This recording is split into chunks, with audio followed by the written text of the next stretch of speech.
Hello my dear student, welcome to back my channel KPS lecturer.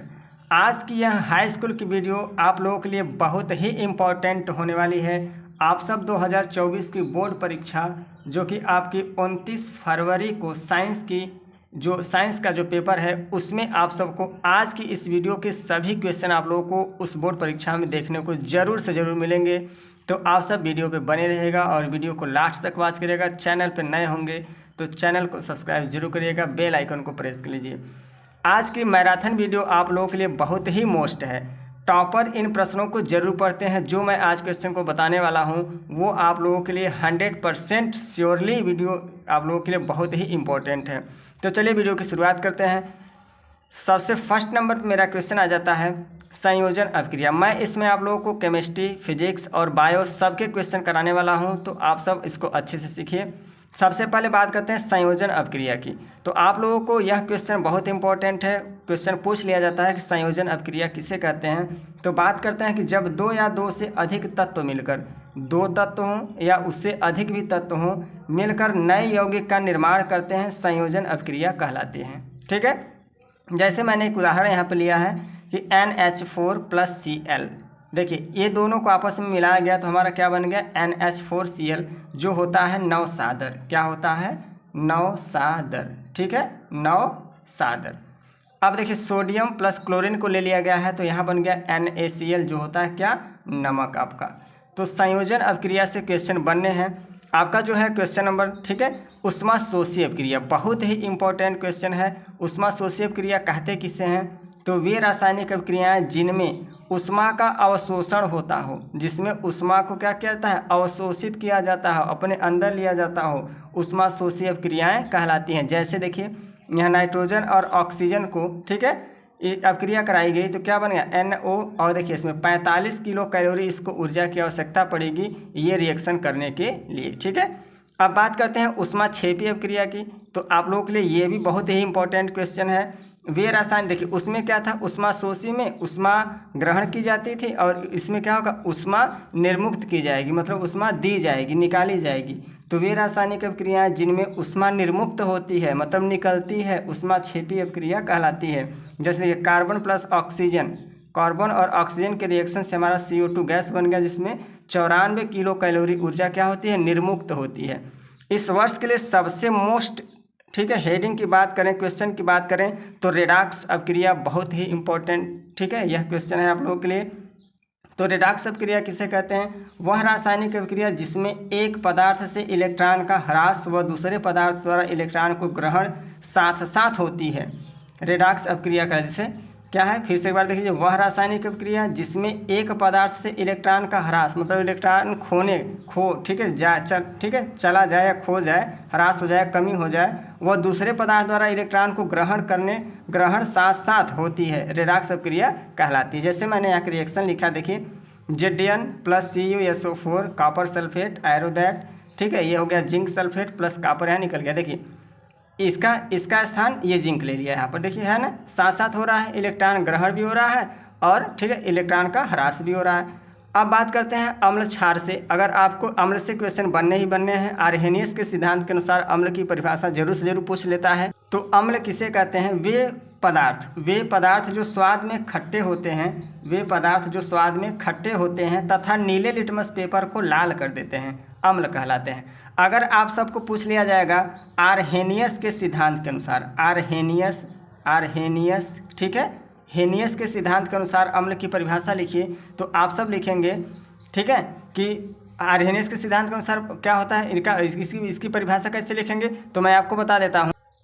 तो ऐसे यौगिक जो, ठीक है, जल में घुलकर H+ आयन देते हैं, ऐसे यौगिक जो जल में घुल करके H+ आयन देते हैं, अम्ल कहलाते हैं। तो आर्हेनियस के सिद्धांत के अनुसार आप लिख सकते हो। उदाहरण मैंने ले लिया है, देखिए अम्ल का उदाहरण क्या है, सिरका ले लिए हैं, नींबू, संतरा, जितने भी खट्टे पदार्थ होते हैं, जितने भी खट्टे होते हैं, वे सब किसके श्रेणी में आते हैं, अम्ल की श्रेणी में। ठीक है, तो अब बात करते हैं आगे क्वेश्चन।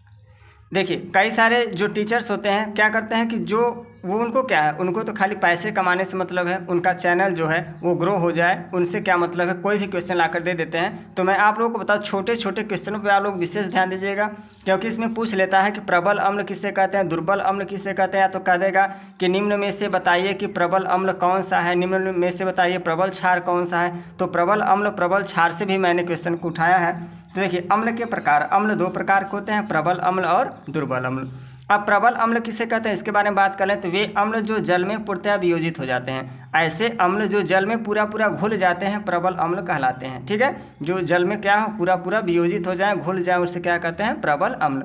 उदाहरण के तौर पे देखिए HCl, H2SO4, HNO3, तो ये सब क्या है, ये सब हमारे क्या है प्रबल अम्ल। अगर सबसे प्रबल अम्ल की बात करें, ठीक है, तो हमारा कौन से श्रेणी में आ जाएगा, तो आप लोगों को मैं, ठीक है, एक अलग से मैं इसको अभी लास्ट में बता दूंगा। प्रबल अम्ल और दुर्बल अम्ल में एक आता है सक्रियता श्रेणी, ठीक है, तो उसको मैं बता दूंगा। तो पहले आप लोग इसको सीख लीजिए। दुर्बल अम्ल किसे कहते हैं, वे अम्ल जो जल में पूर्णतः वियोजित नहीं होते हैं, जो जल में पूरा पूरा नहीं घुलते हैं, उससे क्या कहते हैं दुर्बल अम्ल कहलाते हैं। ठीक है, कहलाता है।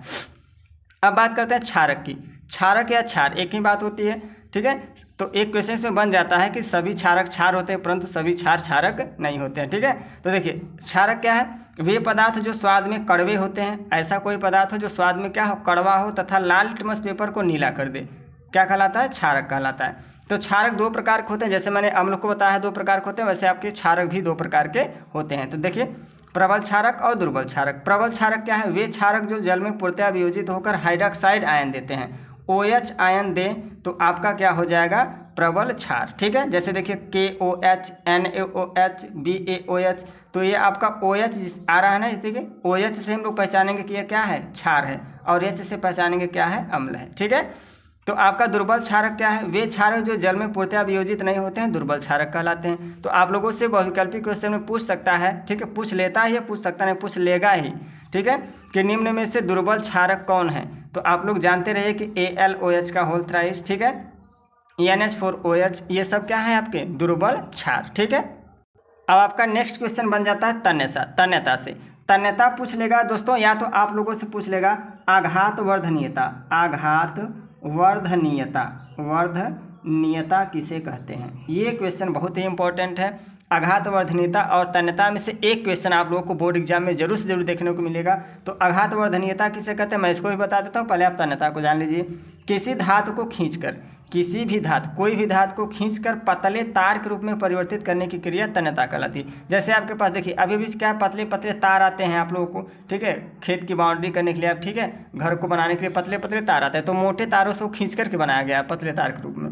तो किसी भी धातु को खींचकर पतले तार के रूप में परिवर्तित करने की क्रिया क्या कहलाती है तन्यता कहलाती है। ठीक है, अब आघात वर्धनीयता की बात करें तो किसी धातु को पीट कर, इसमें क्या था खींचकर, उसमें क्या था पीट कर पतले चादर के रूप में परिवर्तित करने की क्रिया। इसमें क्या देखे तन्यता में क्या लिखे हैं कि धातु को खींचकर पतले तार के रूप में बनाना, और आघात वर्धनीयता में क्या करेंगे कि उसे पीट कर पतले चादर के रूप में बनाने की क्रिया को क्या कहते हैं आघात वर्धनीयता कहते हैं। ठीक है, अब देखिए अगले क्वेश्चन की बात करें धातु। धातु और अधातु से भी क्वेश्चन आप लोगों को देखने को मिलते हैं। तो धातु वे तत्व होते हैं जो उष्मा तथा विद्युत का चालन करते हैं, धातु कहलाते हैं। अगर इसमें बात पूछा, इसमें क्वेश्चन पूछ लेता है कि धातुएं उष्मा की चालक क्यों होती हैं, धातुएं उष्मा की चालक क्यों होती हैं, तो धातुएं विद्युत की चालक क्यों होती हैं। तो ये क्वेश्चन बहुत ही इंपॉर्टेंट है, पूछ लेगा धातुएं विद्युत की चालक क्यों होती हैं, विद्युत की चालक क्यों होती हैं। ठीक है, तो बात करते हैं धातुएं विद्युत की चालक क्यों होती हैं। तो आप लोगों को सीधा सा आंसर दे देना है मुक्त इलेक्ट्रॉनों के कारण, मुक्त इलेक्ट्रॉनों के कारण विद्युत की चालक होती हैं सभी धातुएं। ठीक है, जैसे मैंने देखिए धातु एल्यूमिनियम लिया है, कॉपर को ले लिया है। अब इसमें से बहुत ही इंपॉर्टेंट क्वेश्चन बन जाता है आपका धातुओं का संक्षारण और अयस्क। अयस्क पर टिप्पणी लिखने के लिए आ जाता है कि अयस्क पर टिप्पणी लिखिए। तो वे खनिज जिनमें धातु का निष्कर्षण सुगमता के साथ किया जा सकते हैं, मतलब वे कोई भी खनिज हो उस धातु का निष्कर्षण मतलब उसकी साफ सफाई सुगमता से कम खर्चे में कम लागत में किया जा सके, अयस्क कहलाते हैं। जैसे हॉर्न सिल्वर, कार्बोलाइट। ठीक है, अब धातुओं का संक्षारण की बात करें कि धातुओं का संक्षारण क्या है। ठीक है। तो संक्षारण का मतलब क्या होता है, जैसे आप लोगों ने देखा होगा कि आपके मकान में जो गार्टर लगे होते हैं उसमें क्या होता है, जंग लग जाता है, या लोहे की कोई भी सामग्री आपके पास है, ठीक है, उसमें क्या हो जाता है, जंग लग जाता है, क्षरण होने लगता है। तो वहीं क्या है, संक्षारण। देखिए धातुओं को नम वायु में रखने पर उसकी सतह का संक्षरण होने लगता है, मतलब क्या होता है, धीरे धीरे उसमें से क्या होता है, कट कट करके निकलने लगता है।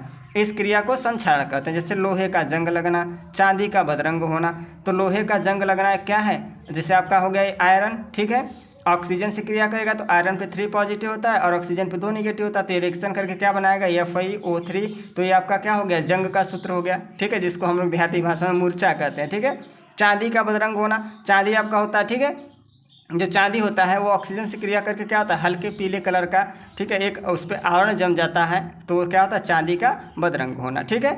अब देखिए उपधातु बहुत ही इंपॉर्टेंट, ठीक है, हेडिंग आप लोगों का ये मैंने लिया है उपधातु से। तो उपधातु क्या है, तो कुछ तत्वों में धातु तथा अधातु दोनों के गुण विद्यमान रहते हैं, इन्हें उपधातु कहते हैं। कुछ ऐसे भी तत्व हमारे, ठीक है, उपस्थित हैं 118 तत्वों में, कुछ ऐसे भी उसमें से तत्व हैं जिसमें धातु और अधातु दोनों का गुण विद्यमान रहता है। जैसे कार्बन ले लेते हैं तो कार्बन पे 4 पॉजिटिव होता है, 4 निगेटिव भी होता है, ठीक है। तो ऐसे जितने भी धातु आप लोगों को मिलेंगे, जैसे आर्सेनिक और एंटीमनी जो होता है आपके क्या हैं, उपधातुएं हैं। तो कुछ तत्वों में धातु तथा अधातु दोनों के गुण विद्यमान रहते हैं, उन्हें उपधातु कहते हैं, जैसे एंटीमनी और आर्सेनिक, ठीक है। तो आप लोगों के लिए बहुत ही इंपॉर्टेंट क्वेश्चन है, पूछ लेगा किन्हीं 2 उपधातुओं के नाम लिखिए, तो आप लोग लिख दीजिएगा एंटीमनी और आर्सेनिक। आर्सेनिक और एंटीमनी आप लोग याद किए रहिए, उपधातु क्वेश्चन 100% पूछा जाता है कि किन्हीं 2 उपधातुओं के नाम लिखिए, तो आप लोगों को लिख देना है आर्सेनिक और एंटीमनी, ठीक है। अब हाइड्रोकार्बन पर टिप्पणी लिखने के लिए आता है दोस्तों। हाइड्रोकार्बन किसे कहते हैं, तो वे यौगिक, देखिए इसमें पहले इससे पता कर लीजिए, आपको परिभाषा आसान हो जाएगी कि कैसे लिखेंगे बोर्ड एग्जाम में।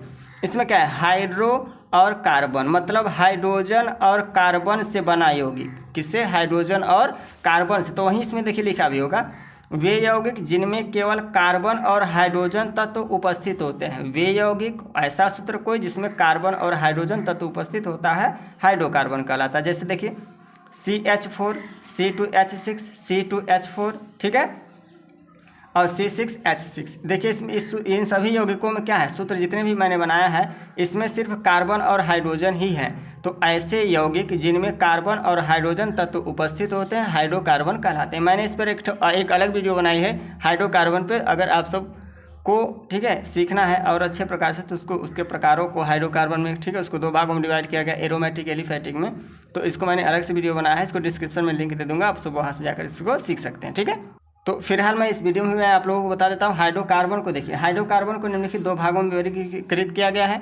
फर्स्ट हमारा है एलिफेटिक हाइड्रोकार्बन और सेकंड है एरोमेटिक हाइड्रोकार्बन। अब एलिफेटिक और एरोमेटिक हाइड्रोकार्बन क्या है, इसको जान लेते हैं। तो एलिफेटिक हाइड्रोकार्बन किससे कहते हैं, वे हाइड्रोकार्बन जिनमें कार्बन परमाणुओं में खुली श्रृंखला पाई जाती हो, तो एलिफेटिक हाइड्रोकार्बन कहलाते हैं। अगर खुली श्रृंखला पाई जा रही है तो हाइड्रोकार्बन का एलिफेटिक हाइड्रोकार्बन कहलाएंगे, अगर बंद श्रृंखला पाई जा रही है तो एरोमेटिक हाइड्रोकार्बन कहलाएंगे। तो देखिए मैंने क्या लिखा है, एलिफेटिक हाइड्रोकार्बन में वे हाइड्रोकार्बन जिनमें कार्बन परमाणुओं, ठीक है, के में क्या होता है, खुली श्रृंखला पाई जाती है, एलिफेटिक हाइड्रोकार्बन कहलाते हैं, ठीक है। अब बात करते हैं एरोमेटिक हाइड्रोकार्बन की। तो देखिए वे हाइड्रोकार्बन, मैंने उसमें बताया है खुली श्रृंखला पाई जाती है, इसमें क्या होगा, बंद श्रृंखला पाई जाती होगी। देखिए वे हाइड्रोकार्बन जिनमें कार्बन तथा कार्बन परमाणुओं के मध्य बंद श्रृंखला पाई जाती है, एरोमेटिक हाइड्रोकार्बन कहलाते हैं, ठीक है। अब एरोमेटिक हाइड्रोकार्बन को, ठीक है, एलिफेटिक हाइड्रोकार्बन को फिर से 2 भागों में डिवाइड कर जाता है, संतृप्त हाइड्रोकार्बन और असंतृप्त हाइड्रोकार्बन। अब संतृप्त हाइड्रोकार्बन क्या है, तो इनमें क्या होता है कि कार्बन परमाणुओं के मध्य एकल बंध पाया जाता है, और असंतृप्त हाइड्रोकार्बन में क्या होता है, कार्बन परमाणुओं के मध्य द्विबंध या त्रिबंध पाया जाता है। तो देखिए वे एलिफेटिक हाइड्रोकार्बन जिनमें कार्बन परमाणुओं के मध्य एकल बंध पाया जाता है, संतृप्त हाइड्रोकार्बन कहलाते हैं। अगर एकल बंध पाया गया, सिंगल बॉन्ड, ठीक है, जैसे कार्बन के मध्य क्या हो, सिंगल बॉन्ड हो, अगर कार्बन के मध्य डबल बॉन्ड, ठीक है, या ट्रिपल बॉन्ड हो, तो क्या कहलाएंगे, असंतृप्त हाइड्रोकार्बन, ठीक है। संतृप्त और असंतृप्त आपको आ गया होगा।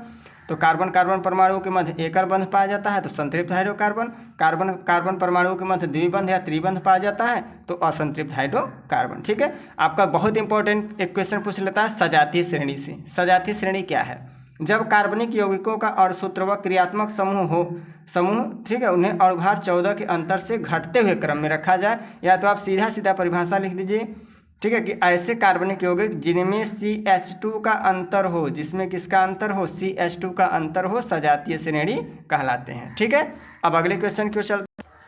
बहुत ही इंपॉर्टेंट पॉइंट दोस्तों, उदासीनीकरण अभिक्रिया। आप लोगों को ये पिछले साल भी क्वेश्चन आया हुआ था, तो मैं आप लोगों को बता दूं उदासीनीकरण अभिक्रिया बहुत ही इंपॉर्टेंट ये, ठीक है, क्वेश्चन है आप लोगों का कि उदासीनीकरण अभिक्रिया किसे कहते हैं। तो मैं आप लोगों को बता दूं कि अम्ल और क्षार के संयोग से लवण तथा जल बनने की रासायनिक अभिक्रिया को उदासीनीकरण अभिक्रिया कहते हैं। जैसे देखिए, किसी अम्ल तथा क्षार के रासायनिक संयोग से जल तथा लवण का बनना उदासीनीकरण अभिक्रिया कहलाता है। देखिए मैंने यहाँ लिखा, एक अम्ल ले लिया है और एक क्षार।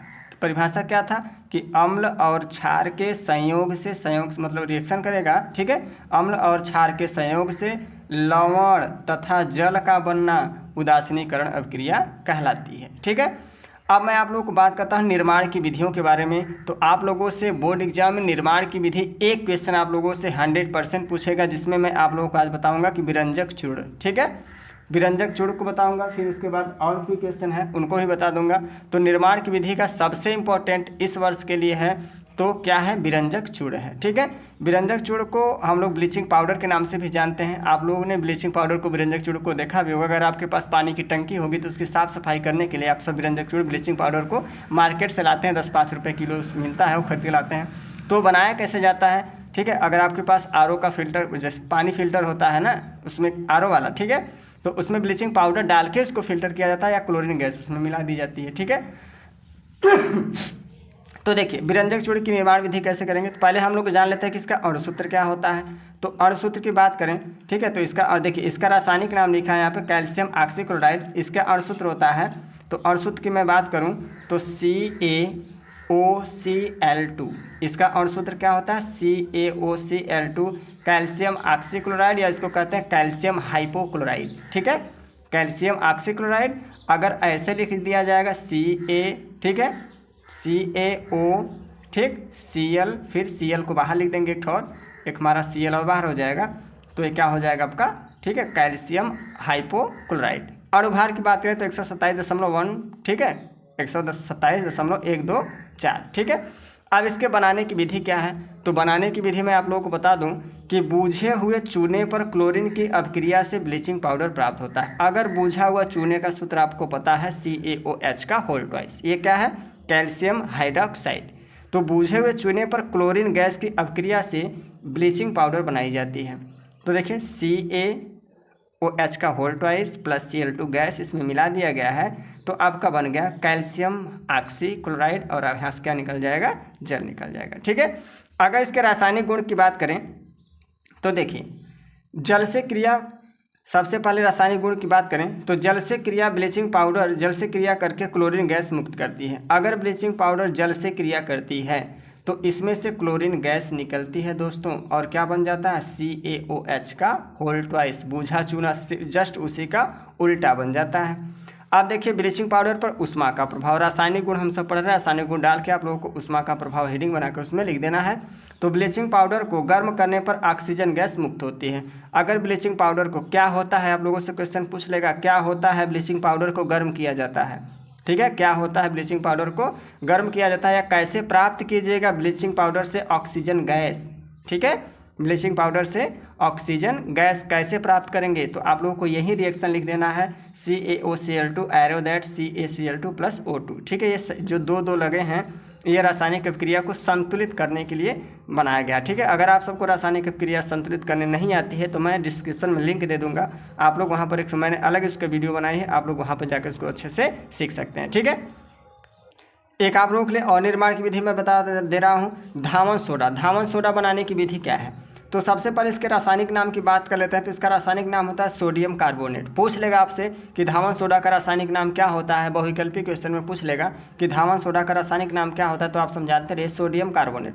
अगर इसके अणुसूत्र की बात करें तो Na2CO3.10H2 इसका अणुसूत्र होता है।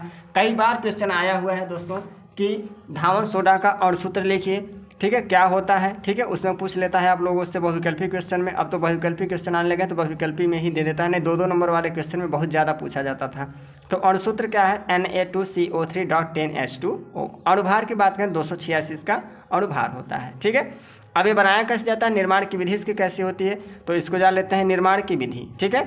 कास्टिक सोडा के सांद्र विलयन में, कास्टिक सोडा है, ठीक है, इसके सांद्र विलयन में कार्बन डाइऑक्साइड गैस प्रवाहित करने पर सोडियम कार्बोनेट के क्रिस्टल प्राप्त होते हैं। देखिए ये आपका कास्टिक सोडा है NaOH और इसमें कार्बन डाइऑक्साइड गैस प्रवाहित की जाती है तो Na2CO3.H2O बन जाता है। इसमें क्या हो गया, ठीक है, ये आपका हो गया धावन सोडा, ठीक है। आप कहेंगे सर यहाँ तो 10 जल के अणु होने चाहिए जैसे यहाँ था, ठीक है। तो अभी मैं बता देता हूँ आपको कि 10, ठीक है, 10H2O कैसे आता है, ध्यान दीजिए। तो अभी बात करते हैं भौतिक गुण का। तो इसका भौतिक गुण क्या है, यह रंगहीन गंधहीन क्रिस्टलीय ठोस होता है, ठीक है। यह रंगहीन गंधहीन क्रिस्टलीय ठोस होता है। कैसा होता है, ठोस होता है, क्रिस्टलीय। देखिए क्रिस्टलीय का मतलब होता है खुरदुरा। यह रंगहीन होता है, इसका कोई कलर नहीं होता। जो मार्केट में हम लोग निरमा खरीदते हैं, घड़ी वगैरह, ठीक है, तो उसमें क्या होता है, कलर मिला दिया जाता है, उसमें सेंट गंध मिला दिया जाता है तो उसमें महक आती है। उसकी तुलना नहीं करेंगे, ठीक है। जो लैब में फैक्ट्रियों में बनाया जाता है तो पहले बना करके उसमें फिर अलग से कलर मिलाया जाता है और उसमें क्या मिलाता है, सेंट वगैरह मिला दिया जाता है। तो यह रंगहीन गंधहीन क्रिस्टलीय ठोस होता है, ठीक है। इसका गलनांक लगभग 850 डिग्री सेल्सियस तक होता है। यह 850 डिग्री सेल्सियस पे क्या करता है, गल जाता है, ठीक है। अब बात करते हैं कि इसका रासायनिक गुण क्या है। बहुत ही इंपॉर्टेंट क्वेश्चन है दोस्तों, आप लोगों से पूछेगा क्या होता है, कैसे प्राप्त कीजिएगा, मैं ये क्वेश्चन पूछ लेता है, ठीक है, कि धावन सोडा का ऊष्मा पर क्या प्रभाव पड़ता है या धावन सोडा को खुला छोड़ने पर क्या होता है, ठीक है, या कैसे प्राप्त करिएगा, मैं आप लोगों को मैं बता देता हूँ अभी, ठीक है। पहले इसको सीखिए। रासायनिक गुण, ऊष्मा का सबसे पहले इसमें पढ़ेंगे, रासायनिक गुण हेडिंग डाल लेना है और ऊष्मा का प्रभाव इसमें से आप लोगों को बताना है, ठीक है। देखिए सोडियम कार्बोनेट डेकाहाइड्रेट को खुला छोड़ देने पर जल के 9 अणु निकल जाते हैं तथा अधिक मात्रा में गर्म करने पर निर्जल हो जाता है। तो देखिए मैं आपको बता देता हूँ कि Na2CO3.10H2 आपका हो गया क्या, धावन सोडा। इसको जब हम लोग खुला छोड़ देंगे, जैसे अब धूप है या तो खुला नम वायु नहीं होनी चाहिए, ठीक है, खुला छोड़ दें चाहे नम हो, ठीक है, मतलब कि वहाँ धूप होता रहे, ठीक है। तो क्या होगा कि इसमें जो 10 अणु जल का था इसमें से 9 अणु जल के निकल जाएंगे। देखिए यहाँ निकाले हैं, 9 H2O निकल गया तो 10 था तो 1 हमारे H2O बच जाएगा। तो आपको रिएक्शन ऐसे छोड़ देना है। क्या होता है, जब इसमें क्वेश्चन जरूर पूछा जाता है कि धावन सोडा को खुला छोड़ने पर क्या होता है, धावन सोडा को खुला छोड़ देने पर। तो खुला छोड़ देंगे दोस्तों, इसमें से जो 10 जल के अणु थे वो 9 अणु जल के निकल जाएंगे और 1 बचा रह जाएगा।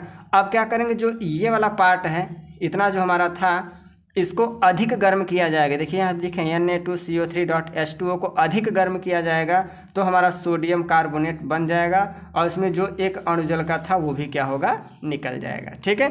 तो आपका केमिस्ट्री का हो गया। मैं आप लोगों को मैं अब आगे बता देता हूँ फिजिक्स के। अब मैं बायोलॉजी का क्वेश्चन बताऊँगा आप लोगों को। तो इसमें सबसे इम्पोर्टेंट आपका आता है लार ग्रंथियाँ। लार ग्रंथियाँ क्या होती हैं, कितने प्रकार की होती हैं, चलिए इसको जानते हैं।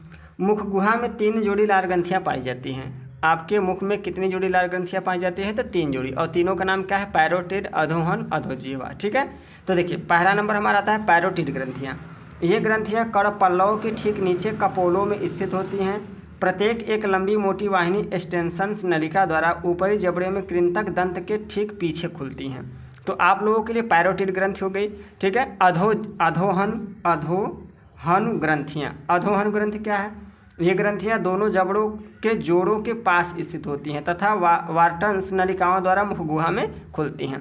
तो आप लोगों से पूछ लेता है कि मनुष्य के मुख में कितनी जोड़ी लार ग्रंथियाँ पाई जाती हैं, तो आप लोगों को आंसर लिख देना है कि 3 जोड़ी लार ग्रंथियाँ पाई जाती हैं। कौन कौन, तो पैरोटिड, अधोहन, अधोजीवा ग्रंथि, ठीक है। तो आप लोगों के लिए ये भी इंपॉर्टेंट क्वेश्चन बनेगा। नेक्स्ट क्वेश्चन आपका बहुत ही इंपॉर्टेंट बन जाता है, मुकुलन किसे कहते हैं, ठीक है, या तो टिप्पणी लिखने के लिए आ जाएगा। तो मुकुलन किसे कहते हैं, इस प्रक्रिया में जनन कोशिका पर एक उभार बनता है जो मुकुल कहलाता है, जैसे ईस्ट और हाइड्रा। हाइड्रा एक पौधे टाइप का होता है, ये जीव है लेकिन पौधे टाइप का लगता है, उसमें क्या होता है, मुकुलन होता है। तो पूछ लेगा कि हाइड्रा में, ठीक है, किसमें जनन, जैसे यहाँ मुकुलन दिया रहेगा ना, तो आप लोगों को हेडिंग लिख देना है ऐसे, ठीक। अब क्या करना है, अब देखिए आपको एक इम्पॉर्टेंट पूछता है पुनरुद्भवन किसे कहते हैं, ठीक है। पुनरुद्भवन क्या है, तो मैं आप लोगों को बता दूं, जैसे ये पेन है, कोई जीव है, ठीक है, इसका इतना पार्ट काट दीजिए, काट देंगे तो अब एक ठो नई पेन बन जाएगी। ठीक है, तो यही परिभाषा है कि किसी जंतु के, देखिए किसी जंतु के किसी भी भाग को काट कर एक नए जंतु की उत्पत्ति होना पुनरुद्भवन कहलाता है। जैसे किसमें होता है, हाइड्रा में होता है और प्लेनेरिया में होता है। मैं आपको बता दूं कि प्लेनेरिया जो होता है कुछ इस टाइप का होता है आपका, देखिए इस टाइप से। ठीक है, ये प्लेनेरिया। ठीक, यहाँ इसका दो आँख बना देते हैं। अगर मान लीजिए ये यहाँ से कट गया, यहाँ से ही कट गया, कहीं से भी कट जाए, तो ये जहाँ से कटेगा वहाँ से एक अपना क्या होगा, अलग एक जीव बन जाएगा इस टाइप से। ये भी एक अलग जीव बन जाएगा। तो किसी भी जंतु के किसी भी भाग को काट कर एक नए जीव की उत्पत्ति होना पुनरुद्भवन कहलाता है। ठीक है, अब आपका नेक्स्ट क्वेश्चन बनेगा, भोजन या पोषण की आवश्यकता क्यों होती है? मनुष्य को भोजन की आवश्यकता क्यों होती है? आप सबको, हम सबको भोजन की आवश्यकता क्यों होती है? किसी भी जीवधारी को भोजन की आवश्यकता क्यों होती है? तो यह क्वेश्चन आप लोगों के लिए बहुत ही इंपॉर्टेंट है। मैं बायो का क्वेश्चन लेकर आया हूँ। तो देखिए ध्यान दीजिएगा, जीवधारियों के लिए भोजन की आवश्यकता है, इसके निम्नलिखित कार्य हैं। देखिए क्या क्या कार्य हैं। फर्स्ट हमारा है ऊर्जा की आपूर्ति, मतलब ऊर्जा की पूर्ति करने के लिए। विभिन्न जैविक कार्यों में व्यय होने वाली ऊर्जा की पूर्ति भोजन के ऑक्सीकरण के फलस्वरूप होती है। तो आप लोगों को ऐसा हेडिंग नहीं बनाना है, 4 नंबर में आप लोगों से पूछेगा। तो ठीक है, निम्नलिखित आवश्यकता होती है, फर्स्ट हमारा लिख देना आपका। ठीक है, कि ऊर्जा की आपूर्ति के लिए। ठीक है, अब सेकेंड नंबर का आता है शरीर में वृद्धि के लिए। ऊर्जा की आवश्यकता क्यों होती है? शरीर में वृद्धि के लिए। पचे हुए खाद्य पदार्थों का जीव द्रव्य द्वारा आत्मसात कर लेना स्वांगीकरण कहलाता है, जिसको ठीक है, ये हमारा शरीर की वृद्धि करने के लिए ऊर्जा की आवश्यकता होती है। अब देखिए, शरीर में टूट फूट की मरम्मत के लिए, शरीर में जो भी टूट फूट, जैसे चोट लग गया, कुछ भी हो गया बॉडी में, जैसे हम खा रहे हैं, मुंह में हमारे कट गया, ठीक है, तो उस जो चोट लगी उसकी मरम्मत करने के लिए हमको भोजन की आवश्यकता होती है। तो भोजन के पोषण तत्व मुख्यतः प्रोटीन्स द्वारा शरीर में प्रतिदिन होने वाली टूट फूट की मरम्मत होती है। किसके द्वारा होती है? तो प्रोटीन्स के द्वारा। ठीक है, अब नेक्स्ट आता है रोगों से रक्षा। तो यही है कि भोजन की आवश्यकता कम होती है, तो रोगों से रक्षा के लिए। संतुलित भोजन हमारे शरीर की प्रतिरोधक क्षमता को बढ़ाने में सहायक होते हैं। भोजन के अवयव जैसे प्रोटीन्स, विटामिन्स, खनिज लवण आदि, ये सब क्या है? ठीक है, तो भोजन को की आवश्यकता क्यों होती है? ठीक है, मनुष्य को भोजन की आवश्यकता क्यों होती है? तो आप सब 3-4 चरण लिख दीजिएगा कि पहला लिख दीजिएगा कि ऊर्जा की आपूर्ति के लिए, दूसरा लिख दीजिएगा शरीर की वृद्धि के लिए, तीसरा लिख दीजिएगा शरीर में टूट फूट की मरम्मत के लिए, और चौथा लिख दीजिएगा रोगों से रक्षा करने के लिए। ठीक है, देखिए नेक्स्ट जो क्वेश्चन बनेगा आपका डायग्राम से बनेगा। आप सबको चित्र वाले क्वेश्चन देखने को मिलेंगे बोर्ड एग्जाम में। जैसे पूछ लेगा कि हृदय की संरचना एवं कार्यविधि का वर्णन कीजिए, या आप लोगों से पूछ लेगा वृक्क के कार्यविधि संरचना का वर्णन कीजिए। ठीक है, तो कोई भी पूछ लेगा तो मैं आप लोगों को 2 इंपॉर्टेंट बताऊंगा, जो कि दोनों में से आपको एक बोर्ड परीक्षा में जरूर से जरूर रहेगा। तो मैं आप लोगों को पहले बताता हूँ हृदय के बारे में। ठीक है, तो देखिए आप सबका आ जाएगा हार्ट क्या है? देखिए हृदय, ठीक, आपका एडजस्ट कर दूँ, ये आपका सही। ठीक है, हृदय क्या है? तो हृदय के बारे में बात करें तो आप लोगों को हृदय की संरचना एवं क्रिया विधि के बारे में आ जाएगा। तो आप सबको हृदय के बारे में लिखना है, उसकी कार्यविधि को लिखना है, और हृदय का चित्र भी बनाना है। तो आप सबको 7 नंबर में यह क्वेश्चन, ठीक है, अब तो 7 नंबर का नहीं आता तो 6 नंबर में आता है। तो 6 नंबर का आपका क्वेश्चन जरूर से जरूर बनेगा हृदय से। ठीक है, तो चलिए हृदय को जान लेते हैं। मनुष्य का हृदय हाथ की मुट्ठी के आकार का शंक्वाकार पेशीय अंग है, जो फेफड़ा के बीच कुछ बाईं ओर स्थित होता है। यह एक झिल्लीनुमा थैली में सुरक्षित, तो कुछ इस टाइप से आपको लिखना है। ठीक है, सुरक्षित, जिसे हृदयावरी द्रव, जिसे हृदयावरण कहते हैं। इस थैली में हृदयावरी द्रव भरा रहता है, जो बाहरी आघातों से हृदय की रक्षा करता है। मानव के हृदय में 4 कोष्ठ अथवा वेश्म होते हैं। ये क्वेश्चन आप लोगों को बनेगा कि मनुष्य के हृदय में कितने कोष्ठ होते हैं, कितने वेश्म होते हैं। तो आप सब याद किए रहिए कि मनुष्य के हृदय में कुल 4 कोष्ठ होते हैं। ठीक है, अब देखिए, जो एक दूसरे से पटों द्वारा विभाजित रहते हैं। ऊपरी 2 वेश्म छोटे एवं पतले होते हैं। 4 चैम्बर होते हैं, ऊपर 2 और 2 नीचे। ऊपर वाले को अलिंद कहते हैं और नीचे वाले को नीलय कहते हैं। फिगर में मैं आप लोगों को बता दूंगा। बीच में एक छिद्र होता है, इन छिद्रों द्वारा कपाट लगे रहते हैं। ये कपाट केवल नीलय की ओर खुलते हैं। 2 अग्र तथा एक पश्च महाशिराएं छिद्रों द्वारा दाएं अलिंद को खुलती हैं। अशुद्ध रक्त को ये पूरे शरीर में पहुंचाती हैं। अशुद्ध रक्त को पूरे शरीर में क्या करती हैं? पहुंचाती हैं। अगर हृदय की कार्यविधि के बारे में बात करें तो हृदय के प्रमुख कार्य शरीर के विभिन्न भागों में रुधिर को पहुंचाना है, और शरीर के विभिन्न भागों से अशुद्ध रक्त शुद्धिकरण करने के लिए वापस प्राप्त करना है। शरीर में हृदय रुधिर को पंप करने का कार्य करता है और एक स्वस्थ मनुष्य का जो हृदय होता है 1 मिनट में 72 से 75 बार स्पंदित होता है, धड़कता है। अब चलिए मैं आप लोगों को दिखा देता हूँ फिगर आपको कैसे बनाना है। तो देखिए आप सबको ऐसा एक डायग्राम ठीक है खींच लेना है। मैं आपको स्लोली दिखाता हूँ। तो देखिए आपका ये हो गया महाशिरा, ठीक है, ये महाधमनी, ठीक, और आपका थोड़ा सा ऊपर मैं करूँ तो ये आपका हो गया अलिंद, ठीक है, जिसे कहते हैं दायां अलिंद, और इधर का आपका हो गया बायां अलिंद। ये दायां अलिंद और ये बायां अलिंद, 4 कोष्ठ होते हैं, एक कोष्ठ ये और एक नीचे वाला ये और एक नीचे वाला ये, तो 4 कोष्ठ होते हैं। जिसके देखिए ये दायां अलिंद है, ठीक है, ये दायां निलय है, ये बायां अलिंद है, ये बायां निलय है, ठीक है। तो आपको हृदय को ऐसे कुछ टाइप से आपको इसको क्या करना है, फिगर ड्रॉ कर लेना है कुछ इस टाइप से। मैं आपको स्लोली दिखा देता हूँ, धीरे धीरे इस फिगर को आपको ऐसे ड्रॉ कर लेना है। अब बात करते हैं अगले क्वेश्चन। जो नेक्स्ट क्वेश्चन आपका बनेगा वो बनेगा वृक्क से, ठीक है, किडनी से।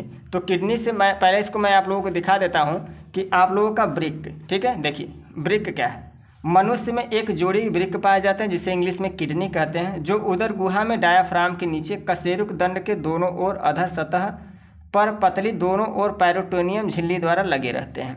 अगर वृक्क की संरचना की बात करें तो वृक्क सेम के बीज के आकार का कथई भूरे लाल रंग के अंग होते हैं। यह लगभग 10 सेंटीमीटर लंबा, 5 सेंटीमीटर से 6 सेंटीमीटर चौड़ा एवं 2 से 5 सेंटीमीटर मोटा होता है।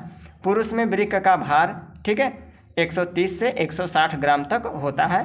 स्त्रियों में इसका वजन जो होता है 110 से 150 ग्राम तक होता है।